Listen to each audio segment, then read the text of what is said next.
Okay, so for today's episode, let's talk about paano gumawa ng cinematic vlogs. Before we start, ano nga ba ibig sabihin pag sinabing cinematic? Para mas madali siya maintindihan and mapaliwanag, ito yung parang ginagawa mong movie-like, yung mga scenes sa mga vlogs or sa mga reels na ginagawa mo. Sa panahon ngayon, hindi na lang siya makikita basta-basta sa mga movies. Mapapanood nyo na rin siya sa mga commercial, mga TikTok, or mga IG reels. Papaigling ko lang tong video na to and para wala na rin paligoy-ligoy pa. Let's go. Unang-una sa lahat, lagi nating iisipin na practice makes perfect. Itong mga composition and techniques sa pag-uusapan natin, mas master mo siya the more na i-apply mo siya sa mga reels or sa mga videos na gagawin mo. Now, let's talk about composition. For basic photography and videography, meron tayong tinatawag na rule of thirds. Bago ka mag-take ng shots, imagine na meron kang 3x3 grid. With this, pwede mo naman position yung subject mo kung gusto mo siyang nasa center or nasa intersection ng grid lines.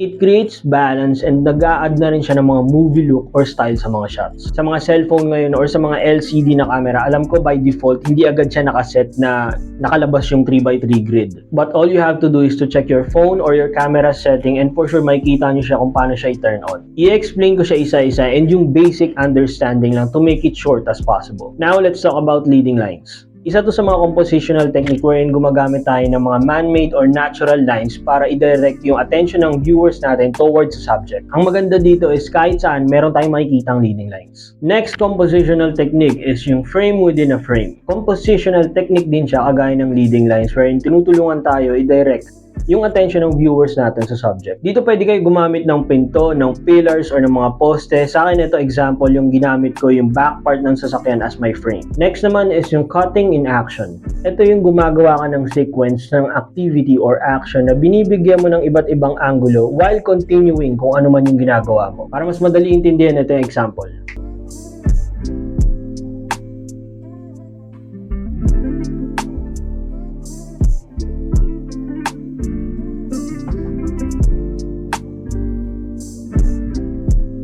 Kung mapapansin nyo, napaka-simpleng sequence lang ng action, like pasakay lang ako ng sasakyan hanggang sa i-start ko tapos binigyan ko lang siya ng iba't ibang angulo to add something sa story. Dito sa gantong klaseng sequence, pwede mo na rin i-apply yung 3 types of shots. We have the wide angle, medium, and close-up shots. Well, gagawa ako ng separate video na mas makapag-explain kung anong 3 types of shots. Always have this thinking na parang i-edit mo na rin siya sa isip mo. Makakatulong to sa'yo para makasave ka ng time and effort pagdating sa editing. Additional tip na rin, be mindful pagdating sa lighting. Alam kong hindi magiging maganda yung lighting ng overhead talk na video na to, but kapag nasa labas ako, mas madali ko siya nagagamay. In my experience, the best na mag-shoot ng video sa labas between 6 AM to 8 AM and 4 PM to 6 PM. Every time na gumagamit ako ng natural lighting, mas less yung effort. Hanggang ngayon naman, hindi ko pa siya talaga gamay na gamay. Sinishare ko lang talaga kung ano yung ginagawa ko as a newbie. The more na ina-apply nyo siya sa mga videos nyo, mas masasanay ka and minsan natural na lang din tatakbo sa isip mo kung ano yung mga angulo na maganda ipasok. Hindi nyo kailangan maging strict pagdating sa composition. Sometimes meron tayong mga weird na angle na parang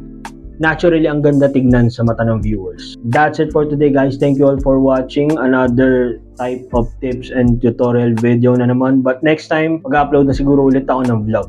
See you again next time. Peace.